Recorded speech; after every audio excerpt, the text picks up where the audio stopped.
हरि ओम तत्सत्। श्रीमते रामचंद्राय नमः।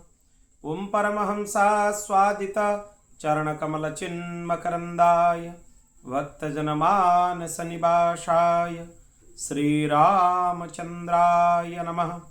वागीशायस्य वदने लक्ष्मीर्यस्य च वक्षसि यस्यास्ति हृदये संवित् तं नृसिंहमहं भजे। विश्वसर्ग विसर्गादि नवलक्षणलक्षितं श्रीकृष्णाख्यं परं धामं जगद्धाम नमामि तत्। प्रह्लाद नारद पराशर पुंडरीक व्यासंबरी ससुक सौनक भीष्मदालिभ्यं रुक्मांगदार्जुन वसिष्ठ विभीषणादीन् पुण्यानिमन् परम भागवतान् नमामि। श्री सीतानाथ समारंभं श्रीरामानंदार्य मध्यमम् अस्मदाचार्य पर्यन्तं वन्दे श्रीगुरुपरम्पराम्। नारायणं नमस्कृत्य नरं चैव नरोत्तमं देवीं सरस्वतीं व्यासं ततो जयमुदीरयेत्। श्रीराम जय राम जय जय राम।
भगवान की शरणागत वत्सल भगवान की श्री सीतारामचंद्र भगवान की श्री राधा कृष्ण चंद्र भगवान की श्री सद्गुरुदेव भगवान की श्रीमद्भागवत महापुराण की श्री व्यास जी महाराज की श्री सुखदेव जी महाराज की जय जय श्री राधे जय जय श्री सीताराम।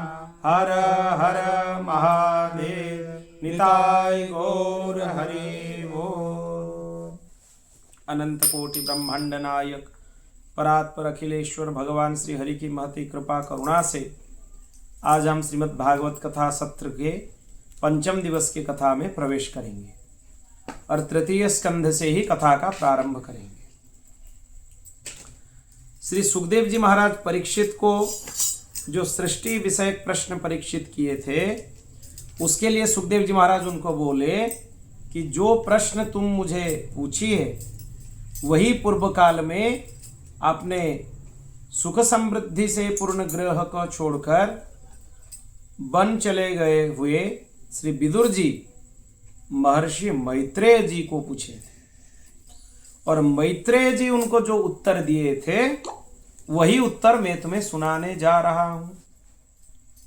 कोई भी कथा है उसके लिए यह क्रम है कि कथा प्रारंभ करने का तरीका है कि जो प्रश्न तुम मुझे पूछ रहे हो यही प्रश्न पूर्व काल में दूसरे कोई महात्मा या दूसरे कोई धर्मात्मा दूसरे ऋषि महर्षि को पूछे, वो उनको जो उत्तर दिए थे वही उत्तर मैं तुम्हें देने जा रहा हूं। ये कहने से बात ये होता है कि अपने अंदर अहंकार नहीं रहता है कि मैं बता रहा हूं। ये कथा का कहीं भी क्रम में नहीं है। किसी भी ग्रंथ का अवलोकन कर लो, उसमें लिखा हुआ है कि ये प्रश्न किए तो जो प्रश्न तुम हमसे कर रहे हो यही प्रश्न पूर्व काल में दूसरे कोई महात्मा दूसरे किसी महापुरुष से किए हैं। वो उनको उत्तर दिए थे, जो उत्तर उनको दिए वही उत्तर मैं तुम्हें दे रहा हूं। ये करने से एक तो अपने अहंकार का नाश होता है, दूसरा चीज इसमें यह विशेष है, गुरु परंपरा का स्मरण हो जाता है। बिना परंपरा के कोई विषय का ज्ञान किसी को नहीं देना चाहिए, ना तो उपदेश करना चाहिए, ना तो साधन के बारे में बोलना चाहिए, सब कुछ परंपरा के अधीन होना चाहिए। इसीलिए जो गुरुदेव होते हैं वो बोलते हैं हमारे गुरुजी इस विषय में जो उत्तर दिए थे वही उत्तर हम तुम्हें देने जा रहे हैं। इसके द्वारा क्या होता है, संप्रदाय की, अपने परंपरा की संवर्धना हो जाती है। इसीलिए सुखदेव जी महाराज साक्षात परिपूर्ण परब्रह्म श्री कृष्ण हैं, फिर भी सुखदेव जी महाराज उनको सीधे उत्तर नहीं दे रहे हैं। वो बोल रहे हैं कि मैत्रेय मुनि जो उत्तर विदुर जी को दिए थे वही उत्तर हम तुम्हें देने जा रहे हैं। अब फिर राजा परीक्षित उनको प्रश्न किए कि मैत्रेय जी के साथ विदुर जी का समागम कहाँ हुआ और कैसे हुआ, उसके बारे में थोड़ा बताइए, वो उपक्रम बताइए। फिर महाभारत की कथा यहाँ पे आने वाली है। ये उन दिनों की बात है जब धृतराष्ट्र अन्यायपूर्वक अपने दुष्ट पुत्रों का पालन पोषण करने के लिए अपने छोटे भाई पांडु के जो 5 पुत्र थे उनको लाक्षा भवन में भेजकर आग लगवा दी। जब उनके पुत्रवधू महाराज युधिष्ठिर की पटरानी द्रौपदी, उसके केस दुशासन ने भरी सभा में खींचे, उस समय द्रौपदी की आंखों से आंसुओं की धारा बहने लगी। और उसी समय धृतराष्ट्र ये देखते हुए भी अपने पुत्रों को नहीं रोका कि ये तुम्हारे द्वारा कुकर्म हो रहा है, मत करो। कोई स्त्री के साथ दुर्व्यवहार भूल कर भी करना नहीं चाहिए, मत करो। ये उन्होंने नहीं रोका, उस समय भी नहीं रोका। दुर्योधन ने सत्यपरायण और भोले भाले युधिष्ठिर को जुए में अन्याय से जीत लिया, फिर उनको वन के लिए निकाल दिया। पर वन से लौटने के बाद अपने पूर्व प्रतिज्ञा के अनुसार जब उन्होंने अपना न्यायोचित पैतृक भोग मांगा, तब मोहवश युधिष्ठिर को अपने हिस्सा नहीं मिले। क्या बोला दुर्योधन, सुच्यग्रम न दास्यामि विना युद्धेन केशव। सुई के नोक के बराबर भी जमीन हम तुम्हें नहीं देने वाले हैं, अगर लेना है तो युद्ध करके ले लो। नहीं दिए, तब भी नहीं दिए। महाराज युधिष्ठिर के भेजने पर जगत गुरु भगवान श्री कृष्ण कौरवों के सभा में सुमधुर वचन बोलने लगे, समझाने लगे कि देखो उनको उनका राज्य का जो भाग है उनको दे दो।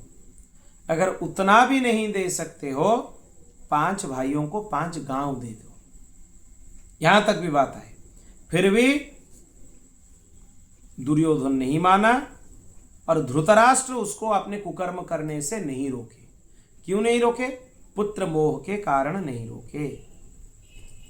तब विदुर उनको बहुत ज्यादा टोके थे, बहुत उपदेश दिए थे। जो उपदेश विदुर धृतराष्ट्र को दिए उसी को विदुर नीति बोला जाता है। वो महाभारत का एक अंश विशेष है।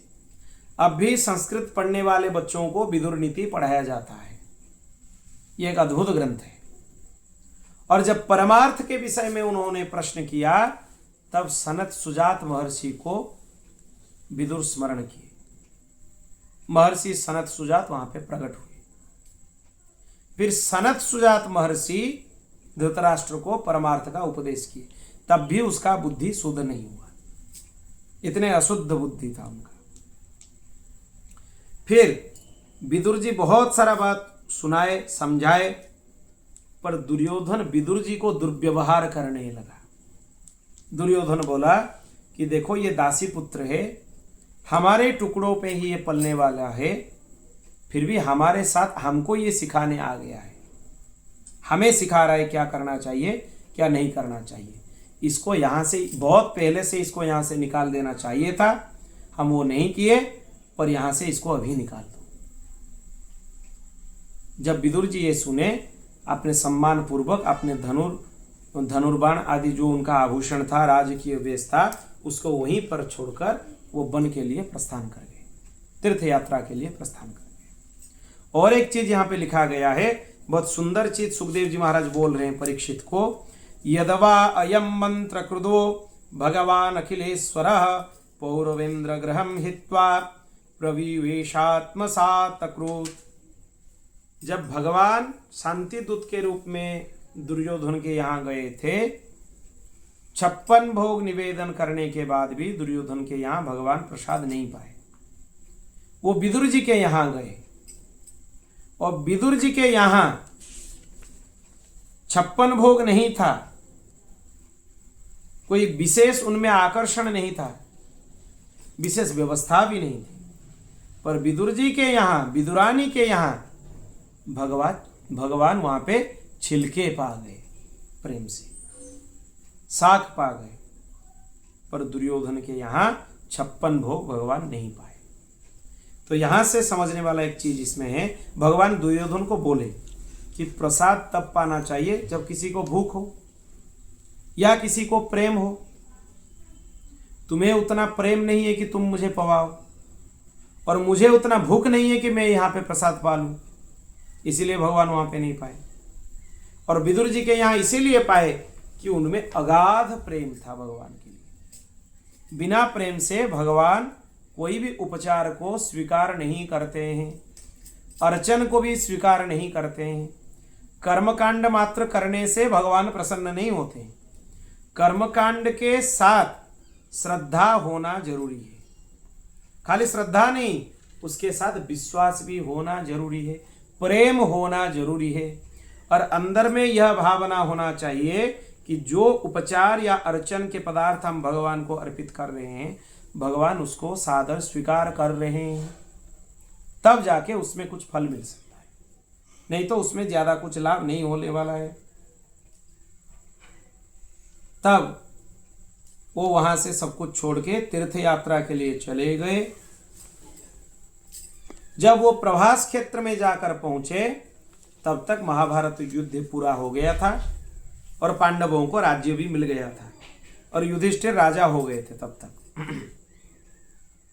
कुछ ही दिनों में घूमते हुए विदुर जी यमुना के तट पर जाकर पहुंचे।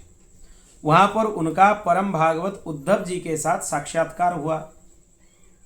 फिर उद्धव जी और विदुर जी में वार्तालाप होने लगा। विदुर जी उनको कुशल प्रश्न पूछने लगे। किस किस के बारे में पूछने लगे? पहले तो वसुदेव जी के बारे में पूछे, वो कुशल है कि नहीं। फिर भगवान श्री कृष्ण के बारे में पूछने लगे, वो सही है कि नहीं। फिर प्रद्युम्न जी के बारे में, उग्रसेन जी के बारे में, सांब के बारे में, सात्यकी के बारे में, भगवान का ये सारथी थे सात्यकी, अक्रूर जी के बारे में, देवकी जी के बारे में, अनिरुद्ध जी के बारे में, सत्यभामानंदन के बारे में। सत्यभामानंदन कौन थे? चारुदेष्णु, चारुदेष्णु के बारे में पूछने लगे। फिर युधिष्ठिर के बारे में पूछने लगे, युधिष्ठिर कैसे हैं, भीमसेन कैसे हैं, अर्जुन कैसे हैं, नकुल सहदेव कैसे हैं, कुंती माता कैसी है, सबके बारे में पूछने लगे। और सबके बारे में प्रश्न करने के बाद वो उनको प्रार्थना किए कि हमें भगवान का चरित्र सुनाइए। तब उद्धव जी भगवान के बाल लीलाओं का स्मरण करते हुए भगवान के दिव्य चरित्र विदुर जी को सुनाए। इससे और एक चीज समझना चाहिए, क्या विदुर जी परम विद्वान हैं, महान भक्त हैं, महाभागवत हैं। क्या विदुर जी को भगवान का चरित्र पता नहीं है, भगवान की लीला पता नहीं है? सब कुछ जानते हुए भी श्री उद्धव जी से विदुर जी भगवान का चरित्र क्यों सुनने के लिए प्रार्थना की? इसीलिए किए, अगर कोई भगवान के विशेष प्रेमी उपलब्ध हो तो समय बर्बाद नहीं करना चाहिए। परम विद्वान होते हुए भी, सब कुछ पता होते हुए भी भगवान के श्री दिव्य चरित्र सुनना चाहिए। यही भक्त का लक्षण है, क्योंकि भक्त के लिए दूसरे कोई बात ही नहीं है जिसके बारे में चर्चा करने के लिए उसके पास समय हो। अगर भगवान को छोड़कर दूसरे कोई चीज के लिए बात करने में, समय व्यतीत करने में किसी को समय मिल रहा है तो अपने आप को भक्त नहीं बोलना चाहिए। भक्त बोलकर ढोंग नहीं करना चाहिए, वो ढोंगी है। कोई भक्त है तो उसको भगवान के अलावा किसी के बारे में बात करने के लिए समय नहीं। अगर कोई अभक्त है, ढोंगी है, वो भगवान के बहाने से दूसरे संसारी बातों को उसमें मन लगाने के लिए उसको समय मिल जाता है, पर भक्त के लिए उतना समय नहीं है। वैष्णवता क्या है? पूज्य सदगुरुदेव भगवान भक्तमाली जी से एक बार पूछे, परम पूज्य परम गुरुदेव से पूछे कि वैष्णवता क्या है, किसको वैष्णवता बोला जाता है? अव्यर्थ कालत्वम वैष्णवत्वम, जिसका समय बर्बाद ना हो उसको वैष्णव बोला जाता है। बर्बाद ना हो का मतलब क्या है? अगर किसी का समय भगवत चिंतन में, भगवत स्मरण में, हरिकथा श्रवण में, भगवान नाम चिंतन में, नाम रूप गुण लीला स्वादन में बीत जाता है, तब जाके उसको हम वैष्णव बोल सकते हैं। वैष्णव मात्र खाली वेश धारण करने से या वैष्णवता के गुण ना होने से उसको वैष्णव नहीं बोला जाता है। वो वेश मात्र वैष्णव हो सकता है, स्वरूप लक्षण से वैष्णव हो सकता है, पर तटस्थ लक्षण से वो वैष्णव नहीं है। स्वरूप तो दिख रहा है वैष्णव जैसा, क्योंकि तिलक लगा हुआ है, ऊर्ध्वपुंड तिलक है, गले में तुलसी माला है, सब कुछ है, पर वैष्णव के जैसा आचरण नहीं। आचरण नहीं होने से उसको वैष्णव हम नहीं बोल सकते हैं। इसमें और एक बहुत सूक्ष्म बात है जो अब के लिए, अब के परिस्थिति के लिए बहुत प्रासंगिक है। किसको सुनना चाहिए, किसको नहीं सुनना चाहिए, ये प्रश्न हर जगह है। किसको सुनना चाहिए? जिसके मुख से भगवान के निर्मल चरित्रों का श्रवण होता हो, उसी को ही सुनना चाहिए, कोई भी हो। अगर विशुद्ध भगवत चरित्र का शास्त्रोक्त रीति से कोई वर्णन कर रहा है, उसको जरूर सुनना चाहिए, कोई भी हो, पर उसमें शास्त्र घटित होना चाहिए। वो भगवत चरित्र भी अपने मनमानी तरीके से नहीं होना चाहिए, मनमानी ढंग से ग्रंथों का व्याख्यान नहीं होना चाहिए, तब उसको सुनना चाहिए। अगर कोई शास्त्र विरुद्ध भगवत चरित्र का व्याख्यान कर रहा है, उसको कदापि नहीं सुनना चाहिए। अपने हिसाब से ग्रंथों में परिवर्तन नहीं किया जा सकता है, ना तो उसके भावार्थ में परिवर्तन किया जा सकता है, ना तो ग्रंथ के विषय में, मूल विषय में परिवर्तन करना चाहिए। इसी तरीके से कथा का श्रवण हमें करना चाहिए। बोल भक्तवत्सल भगवान की जय। भगवान के दुर्लभ बाल लीलाओं का वर्णन प्रारंभ किए।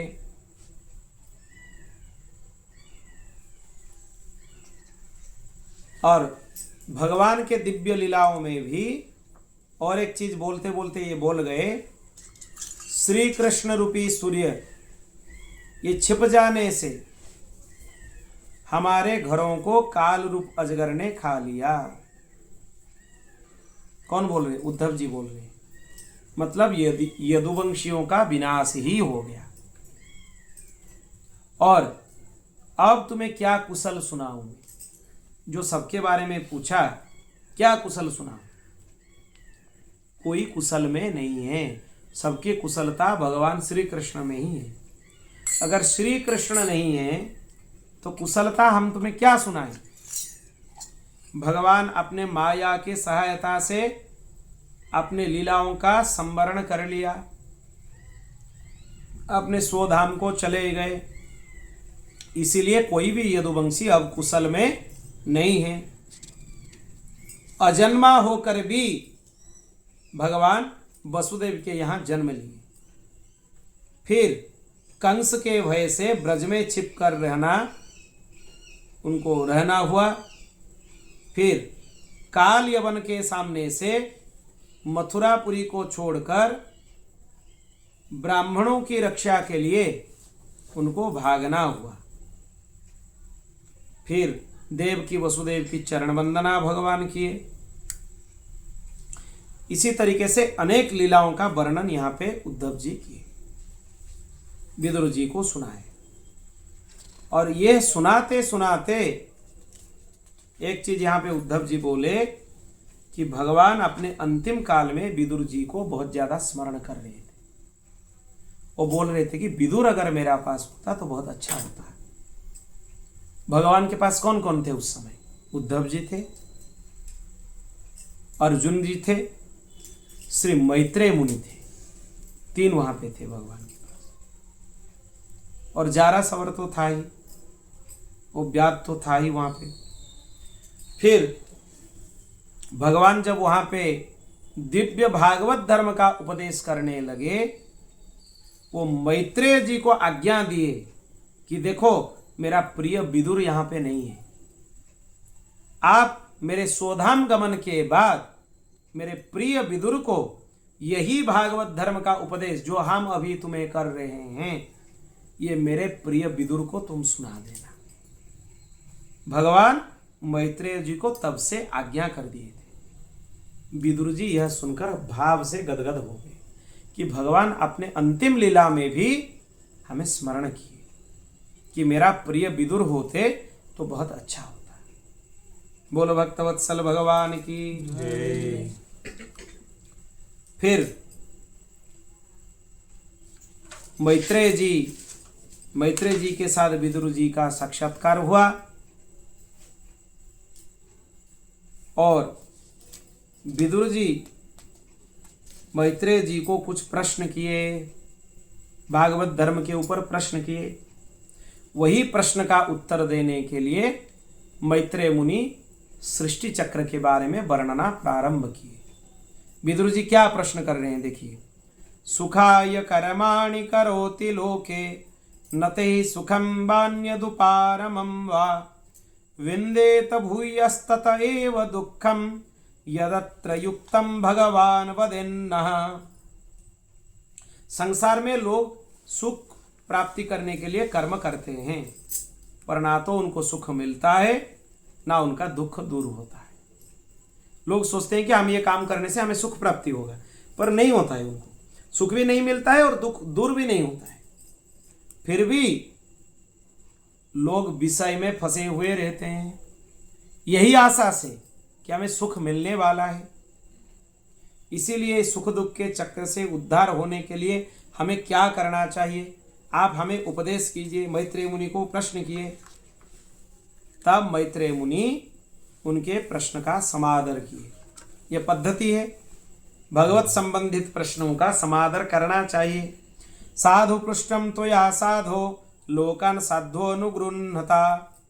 जो प्रश्न विदुर आपने यह किया है, यह वास्तव में बहुत सुयश आपका विस्तार करेगा। भविष्य में लोग आपके बहुत प्रशंसा करेंगे।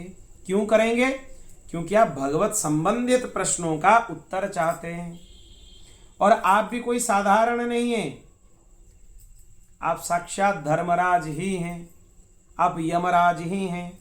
मांडव्य सापद भगवान प्रजा संयमनो यमः भ्रातु क्षेत्रे भुजिष्यायम जातः सत्यवती सुता। आप मांडव्य ऋषि के अभिशाप से ही विदुर के रूप में जन्म लिए थे, पर असल में आप तो स्वयं यमराज ही हैं, धर्मराज ही हैं। एक घटना का यहाँ पे वो संकेत किए। पहले अणिमांडव्य नाम के एक ऋषि थे, उनका नाम मांडव्य था, पहले अणिमांडव्य नहीं था। किसी दिन किसी राजा के यहाँ से खजाने से कुछ चोर कुछ सामग्रियों का चोरी कर ली। फिर वो चोरी किए हुए सामानों को मांडव्य ऋषि के आश्रम में छुपा दिए। तो जब राजा के यहाँ से सैनिक आए यहाँ पे ढूंढने के लिए, मांडव्य ऋषि के आश्रम से ही उनको सब कुछ सामान मिल गया। तब वो लोग मांडव्य ऋषि को ही चोर समझने लगे, उनको पकड़ कर ले गए और कुछ ना पूछते हुए ही मांडव्य ऋषि को सूली के ऊपर चढ़ा दिए। तो सूली का जो नोक था वो उनके यहाँ से अंदर तक चला गया, पर मांडव्य ऋषि को 6 महीने बीतने के बाद भी कुछ नहीं हुआ। क्योंकि वो तपः सिद्ध थे। तब राजा को यहाँ पे भय लगने लगा कि बिना दोष किए हुए ऋषि को हम यहाँ पे सूली पर चढ़ा दिए और ऋषि के चरणों के नीचे गिर गए। राजन माफी मांगने लगे, पर ऋषि बोले देखो हम तुम्हें कोई कर्म का दंड नहीं देंगे। क्यों नहीं देंगे? क्योंकि जो भी हुआ, जो दंड हमें देना है हम सीधे ही धर्मराज को देंगे, मतलब यमराज को देंगे। हमें तो अब तक कोई स्मरण में नहीं है कि ऐसे कुछ पाप हमने किया है जिसके लिए हमें 6 महीने तक सूली के ऊपर चढ़कर रहना हुआ। वो सूली भी यहां से नहीं निकला, उसको काटते हुए निकाला गया। और सूली का एक नोक जिसको अणि बोला जाता है वो ऋषि के अंदर रह गया, इसीलिए उनका नाम अणिमांडव्य हो गया। वो सीधे ही यमलोक में जाकर पहुंच गए यमराज के पास और यमराज को बोले देखो मुझे अब तक कोई स्मरण में नहीं है कि मैं कुछ पाप किया हूं जिसके लिए इतना कठोर दंड मुझे मिला है। तब यमराज घबरा गए। फिर भी वो चिंतन करते हुए उनको बोले कि एक कीट को, छोटे से कीट को आप कांटों से चुभे थे जब आप छोटे थे, उसी का दंड यह अब आपको प्राप्त हुआ। मतलब वो इतना छोटा सा पाप है, कितना भयंकर दंड उसका प्राप्त हुआ। तब मांडव्य ऋषि वहां पे बोले कि देखो संसार में रहना बहुत कठिन है और 12 साल तक छोटे बच्चों को पाप लगना नहीं चाहिए। अगर वो कुछ काम कर रहे हैं, धर्म विरुद्ध कर रहे हैं, वो पिता माता के ऊपर होना चाहिए, उनको नहीं मिलना चाहिए। क्यों नहीं मिलना चाहिए? क्योंकि उनको जो ज्ञान है वो ज्ञान पिता माता से ही प्राप्त होता है। अगर पिता माता उचित ज्ञान अपने बच्चों को नहीं दिए हैं तो बच्चों का कर्म का फल उनको भोगना चाहिए। हमें क्यों मिला? ये अपराध तुमसे हुआ है, यमराज को बोले। अब यमराज समझ गए कि ये हमें अभिशाप दे देंगे, इसीलिए यमराज उनको बोले कि देखिए आप हमें मर्त्यलोक में भेजना चाहते हैं, हमें पता है, क्योंकि आप हमें एहसास कराना चाहते हैं कि मर्त्यलोक में जीना कितना कठिन है। हर पग पग पर पाप हो जाता है, उससे बचना बहुत कठिन है। पर हमें अब राजा मत बनाइए, क्योंकि राजा से पाप हो ही जाता है।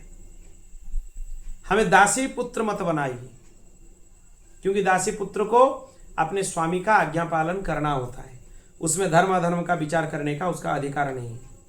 इसीलिए दासी पुत्र मत बनाइए। और हमें सोपच मत बनाइए, चांडल मत बनाइए, क्योंकि उनके द्वारा धर्म पालन करना बहुत कठिन है, नहीं होता है। मांडव्य ऋषि इतने गुस्से में थे, वो बोले कि एक साथ तुम तीनों बनोगे। जाओ, राजा के रूप में तुम धर्मराज युधिष्ठिर बनोगे, दासी पुत्र के रूप में तुम विदुर बनोगे, और सोपच के रूप में तुम सोपच वाल्मीकि बनोगे। ये महर्षि वाल्मीकि नहीं है, रामायण वाले महर्षि वाल्मीकि वो अलग हैं, और ये महाभारत काल के जो वाल्मीकि है ये सोपच हैं, सोपच कुल में पैदा हुए थे। उनके द्वारा ही जैमिनी अश्वमेध पर्व जो है वो महाभारत का एक ज्यादा अंश है, महाभारत में नहीं लिखा है। जैमिनी ऋषि के द्वारा अश्वमेध पर्व अलग से लिखा हुआ है, उसमें सोपच वाल्मीकि की कथा आती है। जब राजसूय यज्ञ करने के बाद भी भगवान श्री कृष्ण के द्वारा रखा हुआ पांचजन्य शंख नहीं बजा, तब भगवान बोले कि देखो मेरा एक भक्त तुम्हारे राज्य में है, उसको लाकर अगर तुम प्रसाद नहीं पवाओगे, संतुष्ट नहीं करोगे, तब तक मेरा शंख बजने वाला नहीं है और तुम्हारा राजसूय यज्ञ भी पूरा नहीं होगा। तब भीमसेन और अर्जुन को बुला के उनको वो लाए, फिर प्रसाद पवाए, पांचजन्य थोड़ा बजा, फिर बंद हो गया। तब भगवान बोले कि देखो मेरा भक्त प्रसाद पा रहा है, तुम बजना क्यों बंद कर दिए? तब पांचजन्य से उनको पता चला कि मेरे भक्त के लिए किसी के मन में अभाव आया है, इसीलिए ये हालत हुआ। तब द्रौपदी मान ली कि हम मन ही मन सोचे थे कि भगवान के कोई भक्त आने वाले हैं, उनको बहुत सारा पकवान खिलाएंगे, पर इनके खाने का तरीका देखकर हमारे मन में आया कि जितना भी अच्छा पकवान न बनाओ, ये तो सोपच ही होते हैं, सब कुछ मिला के एक साथ पा लिए। तो अलग अलग सब चीज का स्वाद इनको कैसे पता चलेगा? यही दुर्भाव के कारण पांचजन्य बजकर भी बंद हो गया। तब द्रौपदी जब क्षमा प्रार्थना कर ली, फिर पांचजन्य शंख बजने लगा। ये चरित्र है उसमें, दूसरे पुराणों में ये सब कथा आते हैं। यहाँ पे वही चीज का संकेत किया हुआ है कि मांडव्य ऋषि के अभिशाप से आपको दासी पुत्र बनना हुआ, पर असल में आप तो स्वयं यमराज हैं, धर्मराज हैं, इसीलिए आप साधारण प्रश्न नहीं कर सकते हैं। तब उनको ज्ञानोपदेश करने लगे। सृष्टि रचना के पूर्व समस्त आत्माओं को परमात्मा अपने अंदर समा लिए थे, सब अपने अंदर रख लिए थे। ना कोई दृष्टा था, ना कोई दृश्य। वही दृष्टा होकर देखने लगे, चारों तरफ देखने लगे। उनके माया के द्वारा विश्व का निर्माण हुआ। फिर वहां से महतत्व प्रकट हुई। महतत्व के क्रम से अहंकार की उत्पत्ति हुई। कल ये चीज हम श्रवण किए थे सृष्टि के क्रम में। और जो कार्य है अधिभूत, कारण है आध्यात्म और कर्ता है अधिदैव, ये इनके रूप होने के कारण भूत, इंद्रिय और मन का कारण हुआ। कौन हुआ? अहंकार सबका कारण हुआ। अहंकार से ही सृष्टि प्रारंभ हुआ। अहंकार फिर 3 भाग से विभक्त हो गया। उसमें क्या क्या हुआ? वैकारिक, जिसको हम लोग सात्विक बोलते हैं, तेजस मतलब राजस और तामस, ये 3 तरीके से उसका विस्तार हो गया। फिर वहीं से तामस अहंकार से सूक्ष्म भूतों का कारण शब्द तन्मात्रा उत्पन्न हुआ। फिर आकाश उत्पन्न हुआ। भगवान की दृष्टि जब आकाश पर पड़ी, तब उससे फिर काल, माया और चिदाभास के योग से स्पर्श तन्मात्रा का उत्पत्ति हुआ। फिर वहां से वायु की उत्पत्ति हुई। यह क्रम कल हम लोग सुने थे, श्रवण किए थे। फिर वहां से जब विकार उत्पन्न हुआ, विकृति हुई, तब रूप तन्मात्रा प्रकट हुई और वहां से तेज उत्पन्न हुआ। फिर वहां से रस तन्मात्रा और जल उत्पन्न हुआ। फिर गंध तन्मात्रा और पृथ्वी उत्पन्न हुई। ये सब एक एक करके क्रमशः उत्पन्न होते गए। अब उनको एक साथ मिलाकर भगवान विराट ब्रह्मांड का सर्जन करने लगे। उनको विराट पुरुष बोला गया, क्योंकि जब तक भगवान इनको एक साथ अपने में समाकर सृष्टि प्रक्रिया प्रारंभ नहीं किए, पृथक पृथक इनमें से सृष्टि होने की कोई संभावना नहीं हुई।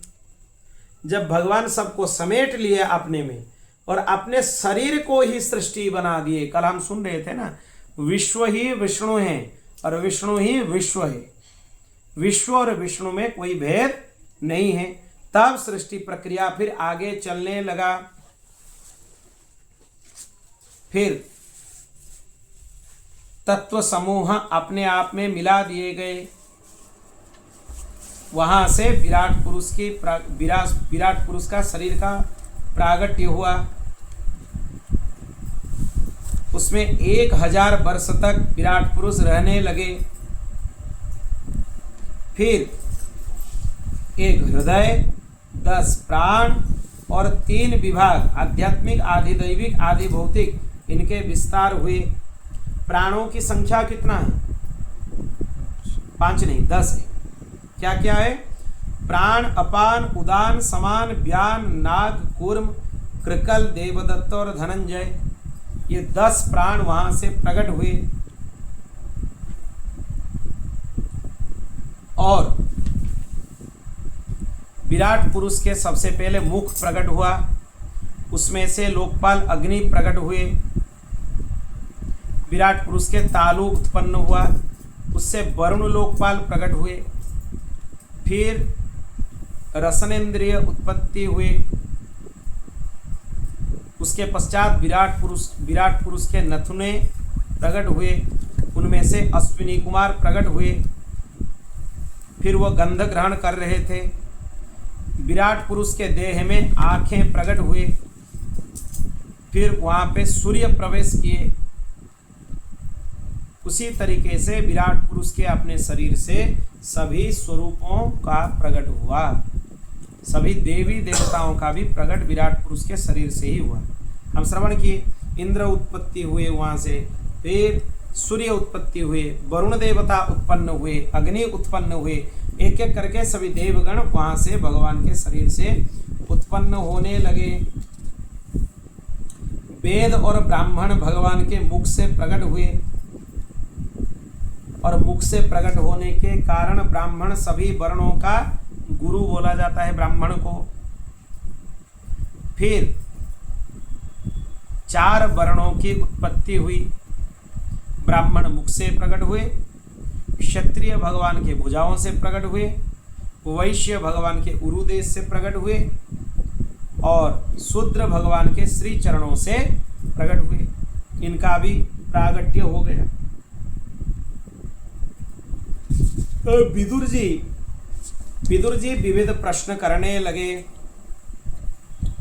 कि सृष्टि आगे विस्तार कैसे हुआ। तब उनको मैत्रेय मुनि बोलने लगे कि पहले संकर्षण भगवान, शेषनाग, अनंत जिनको हम बोलते हैं, वो पाताल लोक में विराजमान थे, भगवान की मानसिक पूजा कर रहे थे। उनके पास सनकादि 4 भ्राता सनक, सनंदन, सनातन, सनत कुमार जाकर पहुँचे। वो लोग उनको सृष्टि के विषय में प्रश्न किए। जो उत्तर भगवान शेषनाग, संकर्षण, सनकादि को प्रदान किए थे, वही उत्तर विदुर मैं तुम्हें देने जा रहा हूं। फिर देखो यहाँ पे परंपरा है, कोई भी ऋषि महर्षि जो भी भागवत जी के बारे में व्याख्यान करते हैं, वो अपने मन से किसी भी तत्व का व्याख्यान नहीं करते और यह नहीं बोलते हैं कि हम तुम्हें बोल रहे हैं। जो चीज पहले हम सुने हुए हैं वही चीज हम तुम्हें उपदेश कर रहे हैं। और ये तत्वों का उपदेश भगवान संकर्षण सनकादिकों को प्रदान किए थे। श्री शंशायन जी ने अपने शिष्यों को यह सुनाया था। किनको? पराशर जी को और बृहस्पति जी को सुनाया था। उसके पश्चात पराशर जी ने पुलस्त्य मुनि को इसको सुनाया और पुलस्त्य मुनि से हमें ये प्राप्त हुआ है परंपरा से। वही ज्ञान हम तुम्हें देने जा रहे हैं। यहां से परंपरा स्पष्ट हो गया। भगवान संपूर्ण प्राणियों को सूक्ष्म शरीर को अपने शरीर में लीन कर लिए थे। फिर जब सृष्टि काल आया, सबको अपने शरीर से जगा दिए।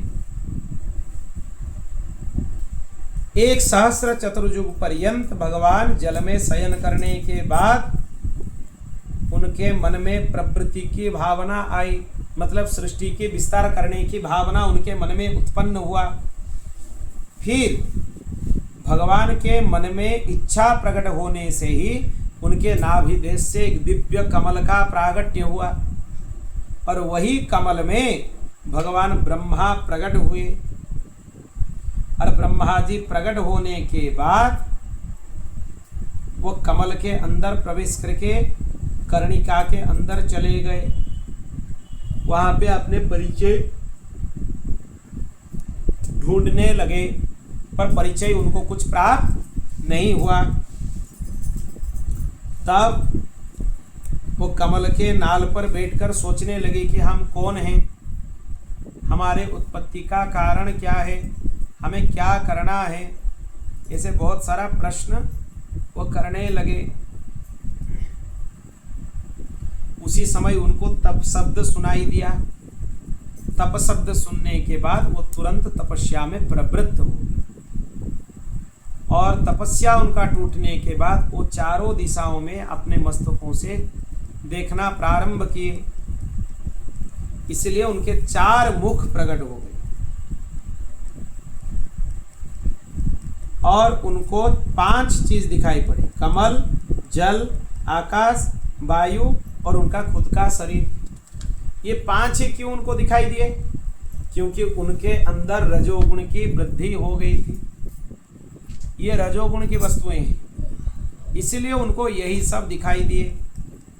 तब ब्रह्मा जी भगवान को स्तुति करने लगे। जब भगवान उनको दर्शन दिए, भगवान को स्तुति करने लगे। ज्ञातोऽसि मेद्य शुचिराम ननु देह भाजम न ज्ञायसे भगवतो गतिरित्यवद्यम नान्यत्वदस्ति भगवन्नपि तन्न शुद्धम माया गुण व्यक्ति कराद्यदुरुर्विभासी।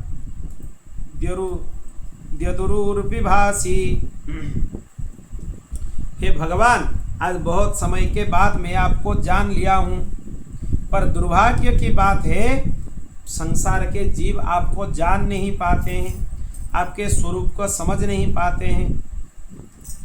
क्यों? क्योंकि आप माया का पर्दा डाल दिए हैं, माया के द्वारा अपने लीलाओं को आच्छादित करके रखें, इसीलिए सबको आपका परिचय नहीं मिल पाता है। यह बात है।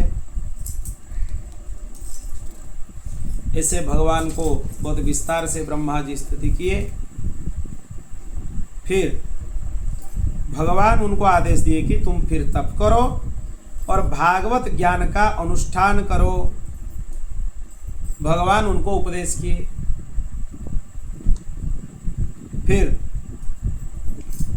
वो भजन में प्रवृत्त हुए ब्रह्मा जी, और सृष्टि की क्रिया आगे चलने लगी। एक एक करके तत्व उत्पन्न होने लगे। वो सोचे कि पूर्व कल्प में जैसे सृष्टि का विस्तार हुआ था, इसी कल्प में भी ऐसे ही विस्तार करेंगे।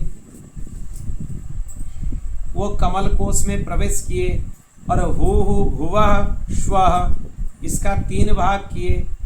इसी से ही तीनों लोग प्रकट हुए, स्वर्ग, मर्त्य और पाताल। जो निष्काम हैं, भगवान के अनन्य भक्त हैं, उनके लिए महलोक, तपलोक, जनलोक, सत्यलोक, ये 4 लोक प्रकट हो गए। और वो भी ऋषि के साथ, मतलब ऋषि स्वरूप ब्रह्मा के साथ वहाँ पे निवास करने लगे। तो कुल मिलाकर कितने हो गए? 7। भू, भुवः, श्वः, ये 3 हो गए। इनसे स्वर्ग, मर्त्य और पाताल। फिर 4 हुए, मह, तप, जन और सत्य। ये 4 लोकों में वही रह सकते हैं जो निष्काम हो, जीवन मुक्त हो, जिनके अंदर कोई लालसा ना हो, वही रुक सकते हैं इन 4 लोकों में।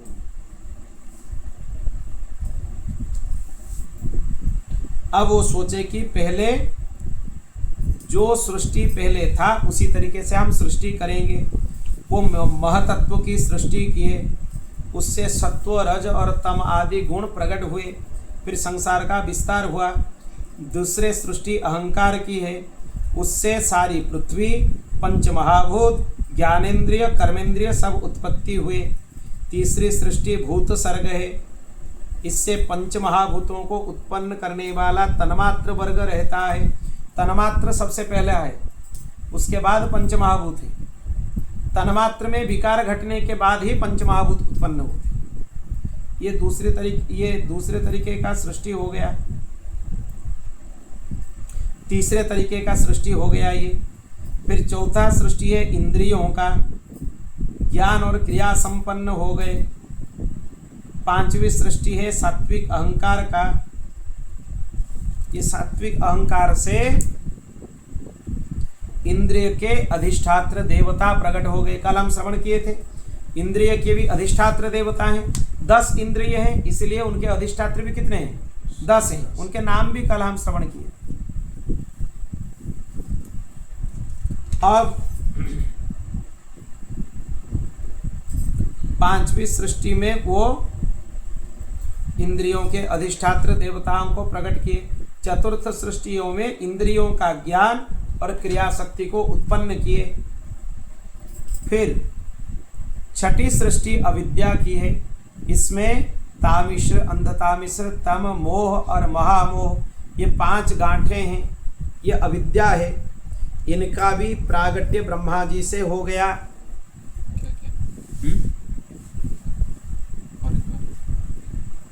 जो तामिश्र, अंधतामिश्र, तम, मोह और महामोह है, इनका भी सृष्टि ब्रह्मा जी से हो गए।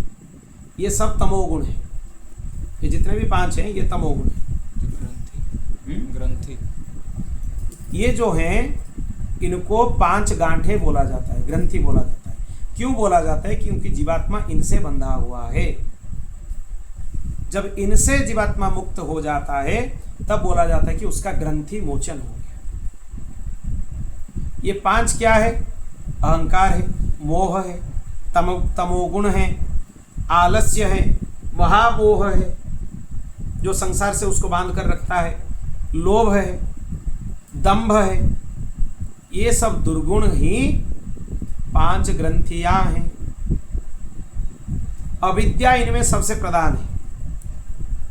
अविद्या के कारण ज्ञान प्राप्त होने के बाद भी जीव सत्कर्म का आचरण नहीं कर पाता है। यह अविद्या का ही कारण है।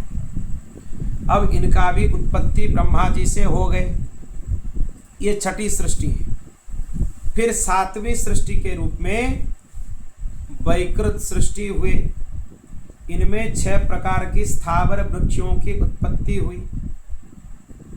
क्या क्या वृक्ष है? वनस्पति, औषधि, लता, विरुद्र, त्वक्षार और द्रुम।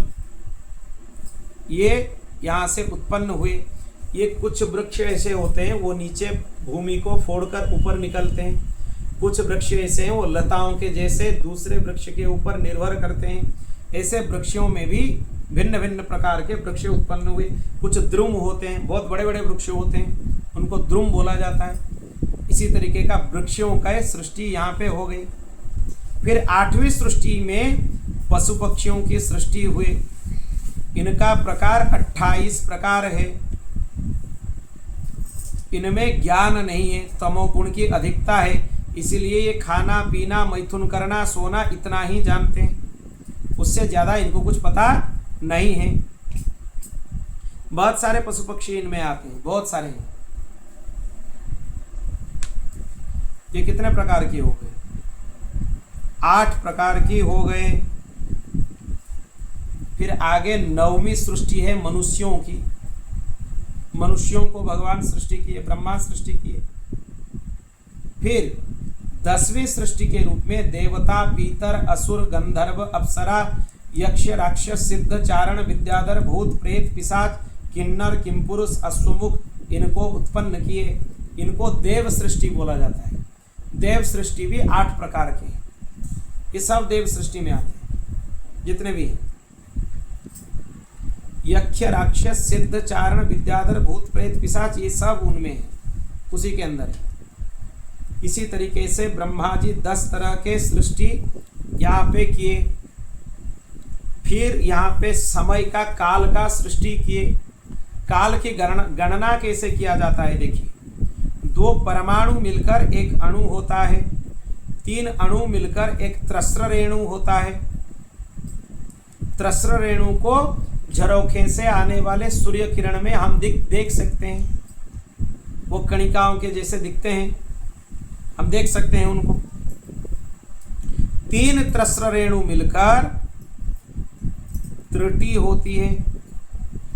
इनका 100 गुना करने से वेद बोला जाता है। 3 वेद का एक लव होता है। 3 लव को एक निमेष बोला जाता है। 3 निमेष को एक क्षण बोला जाता है। 5 क्षण को एक काष्ठा बोला जाता है। 15 काष्ठाओं को एक लघु बोला जाता है। 15 लघुओं को एक नाड़िका या दंड बोला जाता है। 2 नाड़िकाओं का एक मुहूर्त होता है। और दिन और रात्रि की जो संधि काल है वो 2 मुहूर्त को छोड़कर 6 या 7 नाड़िकाओं का एक प्रहर होता है। प्रहर मतलब याम। जो दंड है उसका समय 24 मिनट का है, और जो याम है या प्रहर है उसका समय 3 घंटे का है। एक दिन में फिर कितने प्रहर हुए? 8 प्रहर हुए या 8 याम हुए। इसीलिए भगवान की सेवा में अष्टयाम सेवा बोला जाता है। मतलब 24 घंटे का पूरा सेवा को अष्टयाम सेवा हम लोग बोलते हैं। मनुष्य के दिन या रात का चौथा भाग होता है ये याम। इसी तरीके से 4-4 प्रहर के मनुष्यों के दिन होते हैं, फिर 4 प्रहर के मनुष्यों का रात होता है। 15 दिन रात का एक पक्ष होता है जो कि शुक्ल पक्ष और कृष्ण पक्ष 2 भेद में माना जाता है। 2 पक्षों को मिलाकर एक मास होता है जो कि पितरों का एक दिन रात है। 2 मास का एक ऋतु होती है और 6 मास का एक अयन होता है। अयन फिर 2 तरह का है, एक है उत्तरायण और दूसरा है दक्षिणायन। ये सब काल की गणना है। अब देखो ये जो समय की गणना है, दोनों अयन इनको मिलाकर देवताओं का एक दिन रात होता है। मतलब उत्तरायण देवताओं का दिन है और दक्षिणायन देवताओं का रात्रि काल है। इसीलिए दक्षिणायन में कोई यज्ञ कर्म नहीं किया जाता है, पुष्टि कर्म नहीं किया जाता है। वो किसमें किया जाता है? वो सूर्य उत्तरायण में ही किया जाता है। दक्षिणायन में करना अच्छा नहीं माना जाता है। अब देखो सत्य, त्रेता, द्वापर, कली, ये 4 युग उत्पन्न हुए। ये इनमें से कलयुग का काल कितना है? 4,32,000 साल। उसका दुगना करने से द्वापर है, द्वापर का दुगना करने से उसका नहीं तो तिगुना करने से त्रेता है, चौगुना करने से सत्ययुग है उसी समय का। ये काल गणना हो गए। एक मनु के काल में 71 चतुर्युगी से कुछ अधिक पल व्यतीत होता है।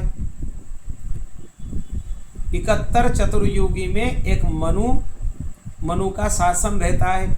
71 चतुर्युगी होने से मनु बदल जाते हैं। एक चतुर्युगी मतलब समझते हो क्या? सत्य, त्रेता, द्वापर, कली 4 युग मिलने के बाद जितना समय होगा वो एक चतुर्युग है। ऐसे ये कितने चतुर्युग हो गए? 71। तब जाके एक मनु का समय काल होता है। उसी तरीके से सप्तर्षियों का भी काल है, राजा इंद्र का भी काल है। वो इसी तरीके से 71 चतुर्युग। जब मनु परिवर्तन होते हैं तब देवता मनु आदि जितने भी देवलोक हैं उनका इसमें परिवर्तन होता है। सप्तर्षि भी परिवर्तन हो जाते हैं। ये नृसिंह पुराण में हम लोग श्रवण किए थे कि सप्तर्षि 14 मनवंतर में उनका नाम भी अलग अलग है। 14 इंद्रों का नाम भी अलग अलग है। बोल भक्त वत्सल भगवान की। ब्रह्मा जी के पूरा आयु को परार्ध बोला जाता है। वो परार्ध 2 तरीके का है, प्रथम परार्ध और दूसरे को बोलते हैं द्वितीय परार्ध। जो पहले परार्ध था ब्रह्मा जी का उसका नाम था ब्राह्मकल्प। फिर दूसरा परार्ध अभी जो चल रहा है द्वितीय परार्ध, इसका नाम है पाद्मकल्प। क्योंकि भगवान के नाभि पद्म से ब्रह्मा जी उत्पत्ति हुआ उनका, इसलिए इसको पाद्मकल्प बोला जाता है। प्रकृति, महतत्व, अहंकार, पंचतन्मात्रा, 8 प्रकृति, इनको मिलाकर 10 इंद्रियों के सहित मन और 5 महाभूतों को मिलाकर ये संपूर्ण ब्रह्मांड बना हुआ है। ब्रह्मांड भी कितना बना हुआ है? 50 करोड़ योजन विस्तीर्ण बना हुआ है। यह भी निर्दिष्ट है। भागवत जी में क्या नहीं बताया गया? सब कुछ बताया गया। समय के बारे में बताया गया, काल के बारे में बताया गया, सृष्टि के क्रम के बारे में बताया गया। ये कोई याद भी नहीं रख सकता है, इतना सारा चीज इसमें बताया गया है। पर यह पता होना चाहिए, अगर इसके ऊपर कोई विशेष रूप में काम करना चाहे तो काम भी इसके ऊपर कर सकता है। फिर ब्रह्मा जी ने पापमयी सृष्टि की, उनको ज्यादा प्रसन्नता नहीं हुआ। तब उन्होंने सनक, सनंदन, सनातन, सनत कुमार, ये 4 ऊर्ध्वरेता ब्रह्मचारियों को उत्पन्न किए और उनको आज्ञा दिए कि जाओ सृष्टि का विस्तार करो। पर वो लोग मना कर दिए कि हम सृष्टि का विस्तार नहीं करेंगे। तब ब्रह्मा जी को क्रोध आया। वो क्रोध से उनके भ्रूलता के बीच में से रुद्र उत्पन्न हुए। श्री रुद्र भगवान की जय। उनका नाम रुद्र क्यों हुआ? वो रोकर उत्पन्न हुए, रोदन करते हुए उत्पन्न हुए, इसीलिए उनका नाम हो गया रुद्र। तब उनको ब्रह्मा जी आज्ञा दिए कि सृष्टि का विस्तार करो और तुम्हारे लिए भी रहने के लिए हम कुछ स्थान निर्दिष्ट किए हैं। हृदय, इंद्रिय, प्राण, आकाश, वायु, अग्नि, जल, पृथ्वी, सूर्य और चंद्रमा और तप, ये स्थान में तुम रह सकते हो। तुम्हारा नाम क्या होगा? मन्यु, मनु, महिनस, महान, शिव, ऋतध्वज, उग्रनेता, भव, काल, वामदेव, धृतव्रत होंगे तथा 11 रुद्राणी तुम्हारे पत्नी होंगे। कौन कौन है? धी, वृत्ति, उषणा, उमा, नियुक्त, सर्पी, इला, अंबिका, इरावती, सुधा, दीक्षा, ये 11 रुद्राणी हैं। अब देखो, तुम प्रजाओं का विस्तार करो, पर रुद्र भगवान नील लोहित बल आकार के और भिन्न भिन्न स्वभाव के बहुत सारे लोगों के साथ बहुत सारे लोगों को प्रकट कर लिए एक साथ। अब ये प्रकट होने के बाद ब्रह्मा जी के सृष्टि को खाने के लिए दौड़ाने लगे, सब खा जाएंगे। तब ब्रह्मा जी देखे कि नहीं नहीं नहीं, ये प्रजाओं से सृष्टि का विस्तार नहीं होने वाला है। और ये जो रुद्र हैं, ये विस्तार के देवता नहीं है, ये समेटने के देवता है, इसलिए इनको संहार का काम देना चाहिए। अलम प्रजा भी सृष्टि भी रिद्रुषि भी सुरोत्तमा, आप सृष्टि बंद कर दीजिए, ये सृष्टि आप मत कीजिए, आपका कल्याण हो। आपका काम कब आएगा? जब सृष्टि का प्रलय होगा, तब आपका काम आएगा। जब फिर सृष्टि का संकल्प किए ब्रह्मा जी, उनके 10 पुत्र उत्पन्न हुए। वो 10 कौन कौन है? नारद जी ब्रह्मा जी के गोद से उत्पन्न हुए, दक्ष प्रजापति अंगूठे से उत्पन्न हुए, वशिष्ठ प्राण से उत्पन्न हुए, भृगु त्वचा से उत्पन्न हुए, क्रतु हाथ से, पुलह नाभि से, पुलस्त्य कानों से, अंगिरा मुख से, अत्रि नेत्रों से, मरीचि मन से उत्पन्न हुए। फिर उनके दाएं स्तन से धर्म उत्पन्न हुआ, जिसकी पत्नी कौन है? मूर्ति देवी हैं।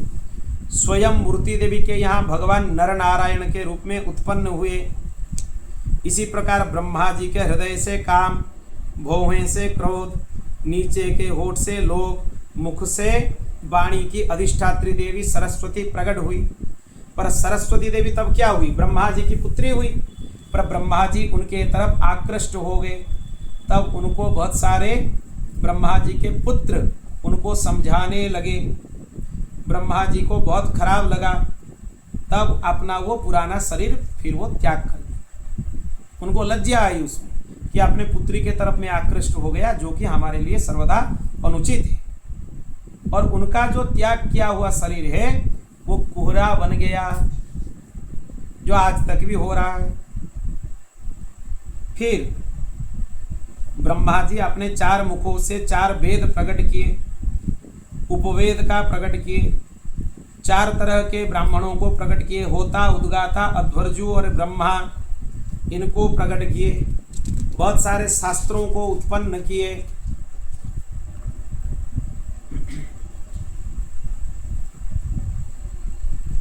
और आयुर्वेद को उत्पन्न किए, धनुर्वेद, गंधर्व वेद, स्थापत्य वेद, ये 4 उपवेदों को उत्पन्न किए। 4 वेदों का 4 उपवेद है। इतिहास पुराण के रूप में 5वां वेद को बनाया।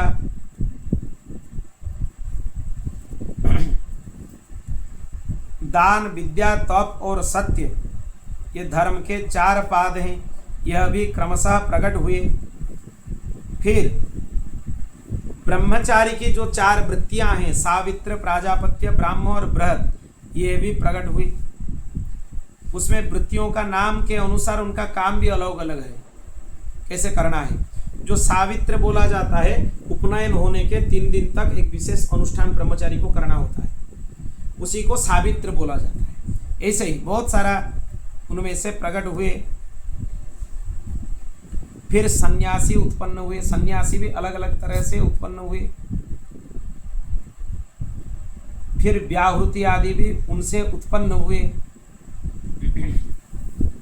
उनके रोम से उष्णिक, त्वचा से गायत्री, मांग से त्रिष्टुप और स्नायु से अनुष्टुप, अस्थियों से जगति, मज्जा से पंक्ति, प्राणों से बृहति आदि छंद उनसे उत्पन्न हुए।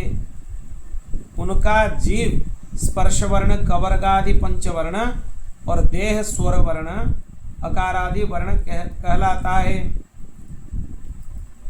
उनकी इंद्रियों को उष्म वर्ण श, श, स, ह बोला जाता है और बल को य, र, ल, व आदि बोला जाता है। बोलो भक्तवत्सल भगवान की जय। ऐसे बहुत सारे सृष्टि वहां से होने लगे। तब ब्रह्मा जी को आया कि फिर भी सृष्टि का विस्तार नहीं हो रहा है। वो अपने शरीर को दो भाग कर दिए। एक का नाम हो गया क, दूसरा का नाम हो गया ख। क जो थे वो पुरुष का शरीर बन गया, उनको स्वयंभू मनु बोला जाता है। और जो ख थी वो शतरूपा बन गई। ये सबसे पहले मनुष्य हैं और उनके पत्नी हैं, स्त्री हैं। इन्हीं से ही सृष्टि का विस्तार हुआ। इनके 2 पुत्र हुए और 3 कन्या हुए। 2 पुत्र है उत्तानपाद और प्रियव्रत, 3 कन्या है आकुति, देवहूति और प्रसूति। ये 5 इनके संतान हुए। इन्हीं से ही संपूर्ण सृष्टि भर गए। ये 5 से ही सृष्टि भर गए। फिर मनु को बुलाकर ब्रह्मा जी आज्ञा दिए कि जाओ सृष्टि का विस्तार करो। मनु आकर बोले कि कहाँ विस्तार करेंगे प्रभु, सृष्टि तो रसातल में, जल में, प्रलय जल में डूबा हुआ है, उसके उद्धार का आप कुछ प्रयत्न कीजिए। ब्रह्मा जी तब ध्यानस्थ होकर सोच ही रहे थे।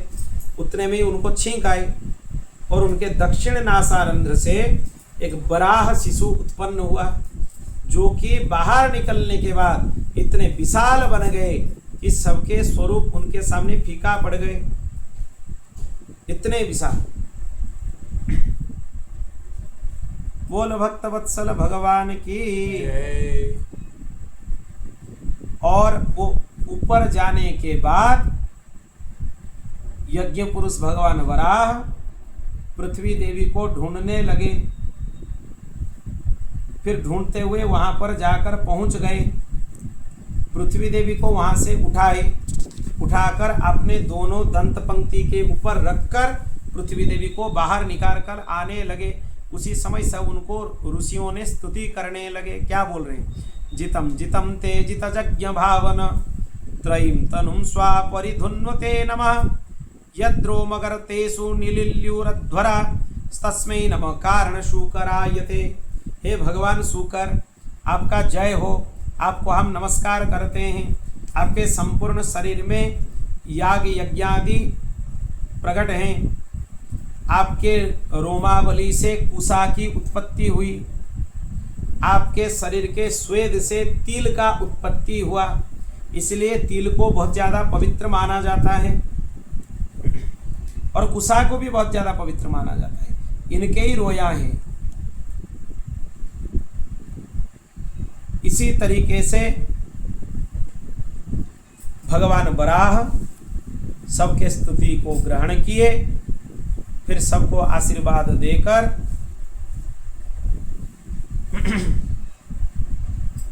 वहां से आगे चले। पर हिरण्याक्ष को पता चला कि पृथ्वी को भगवान वराह यहां से निकाल। तब उनको अपशब्द बोलने लगा हिरण्याक्ष, पर भगवान उसके ऊपर ध्यान नहीं दिए। भगवान अपने काम करते हुए पृथ्वी को लेकर अपने कक्ष में स्थापित कर दिए। तब मैत्रेय मुनि से विदुर पूछे कि ये हिरण्याक्ष कौन है, इसका परिचय क्या है? तब मैत्रेय मुनि बोलते हैं कि यह कश्यप और दिति का पुत्र है।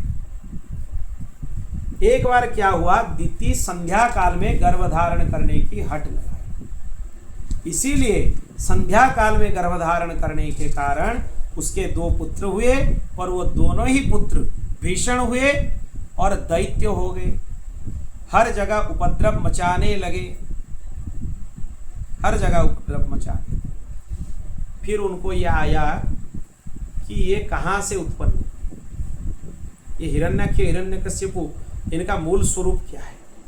ये भगवान के नित्य पार्षद हैं, जय और विजय। एक बार क्या हुआ, भगवती महालक्ष्मी भगवान के श्री चरण की संवाहना कर रही थी। उनको लगा कि भगवान की श्री चरण बहुत कोमल है, बहुत ही ज्यादा कोमल है। तब वो बोले कि आप देखिए, आप बहुत ज्यादा कोमल हैं। भगवान बोले देखो मैं कोमल भी हूं और कठिन भी हूं। वो बोले कि हम नहीं मानेंगे। तब भगवान जय विजय को बुलाकर बोले कि मेरे छाती के ऊपर गदा से प्रहार करो। तब महालक्ष्मी को पता चलेगी कि मैं कठोर भी हूं। ऐसे बोलते हुए भगवान अंतर ध्यान हो गए। फिर भगवत अंतर ध्यान के बाद जय विजय, उनके मन में बहुत ज्यादा ग्लानि हुआ कि हम भगवान के हृदय के ऊपर गदा का कैसे प्रहार। वो भगवान को जाकर बोले कि आपके हृदय के ऊपर हम गदा से प्रहार नहीं कर सकते। भगवान बोले देख लो, ध्यान से सुनो, तुम मेरे आज्ञा की अवज्ञा कर रहे हो, अवहेलना कर रहे हो, इसका दंड तो तुम्हें मिलेगा ही। अब तुम लोग चले जाओ। फिर जय विजय बाहर चले गए। भगवान ऐसे प्रेरणा उत्पन्न किए सनकादिक के मन में। सनकादि भगवान को दर्शन करने के लिए आए। तब ये दोनों रोकने लगे उनको, जबकि वो किसी को कभी रोकते नहीं थे। इनके मन में भी विकार उत्पन्न हो गए। सब भगवान की इच्छा से होता है, ये भगवान की प्रबल माया है। जय विजय अपने जीवन में किसी को नहीं रोकते कि तुम लोग रुक जाओ, वो रोक ली। फिर सनकादिकों के मन में भी कभी क्रोध उत्पन्न नहीं होता है कि किसी को अभिशाप दें। उनके मन में भी क्रोध उत्पन्न हो गया कि इनको हम अभिशाप देते हैं, भगवान के पार्षद हैं पर हमारे साथ दुर्व्यवहार कर रहे हैं। उनको अभिशाप दे दिए कि तुम लोग मर्त्य में जाकर जन्म लेना होगा। भगवान आकर प्रकट हो गए। भगवान बोले देखो जय विजय, तुम्हें तो दंड मिला। तब भगवती महालक्ष्मी को बहुत बुरा लगा कि मेरे हट के वजह से ही इतना सब कुछ हो गया। मैं हट ना करती भगवान की कठोरता देखने के लिए और ये जय विजय को दंड ना मिलता। इसलिए एक जन्म में इनके उद्धार के लिए मुझे ही कारण बनना होगा। भगवती श्री जी के रूप में, भगवती जानकी के रूप में लंका चली गई और वहां सबको उद्धार कर दिए। बोल भक्तवत्सल भगवान की। फिर उनका वैकुंठ से पतन हो गया। वो 3 जन्म तक राक्षस बने। 3 जन्म। पहला जन्म उनका था हिरण्याक्ष और हिरण्यकश्यपु। दूसरा जन्म था उनका रावण और कुंभकर्ण। तीसरा जन्म था उनका शिशुपाल और दंतवक्र। उनको भगवान उद्धार किए। ये पूर्व वृत्तांत सुनाने के बाद भगवान वराह के साथ हिरण्याक्ष का भीषण युद्ध होने लगा। भीषण मतलब बहुत ज्यादा। इतने भीषण युद्ध हुआ, भगवान प्रहार नहीं कर रहे, हिरण्याक्ष प्रहार कर रहा था। भगवान फिर अंत में बोले अब तुम्हारा शक्ति दिखा चुके हो, अब मेरी बारी है। एक जोर से उसको ऐसे तमाचा थप्पड़ उसके ऊपर जमाया। एक थप्पड़ में ही उसका उद्धार हो गया। युद्ध करने का जरूरत ही नहीं हुआ। कैसे थप्पड़ भगवान मारे, इतने भीषण राक्षस था, कैसे थप्पड़ भगवान उसके ऊपर जमाया कि एक ही थप्पड़ में उसका उद्धार कर दिए। बोल भक्तवत्सल भगवान की, असुर निकंदन भगवान की, श्री बाराह भगवान की। इसी तरीके से भगवान वराह की दिव्य चरित्र तक, यहाँ तक आज की कथा हम श्रवण करेंगे। आगे से फिर हम विविध सृष्टियों के बारे में चर्चा करेंगे। कपिलोपाख्यान के बारे में कल हम श्रवण करेंगे। जो मनु और शतरूपा थे, उनके 3 कन्याओं में आकुति, प्रसूति और देवहूति। देवहूति जो मध्यम कन्या थी, वो ऋषि कर्दम के साथ उनका विवाह संपन्न हुआ। वो कैसे हुआ, फिर भगवान कपिल कैसे प्रकट हुए, भगवान कपिल अपने माता जी को क्या ज्ञान प्रदान किए, आदि विषयों को कल परसों श्रवण करेंगे। विस्तार से, क्योंकि कपिलोपाख्यान श्रवण करना ही चाहिए।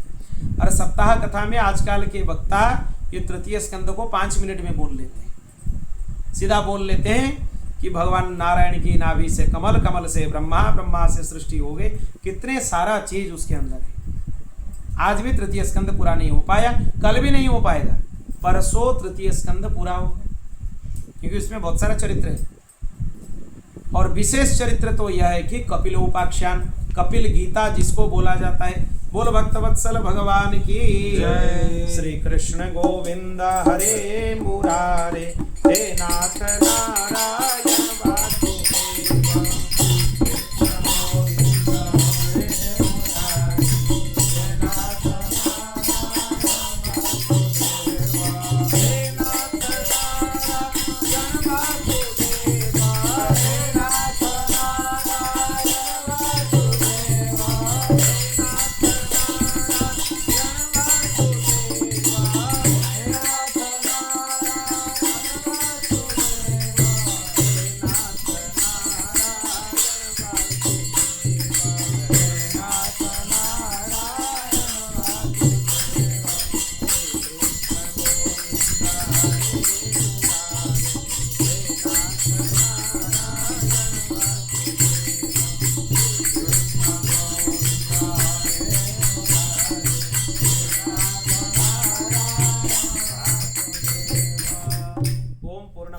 पूर्णमिदं पूर्णात् पूर्णमुदच्यते पूर्णस्य पूर्णमादाय पूर्णमेवावशिष्यते।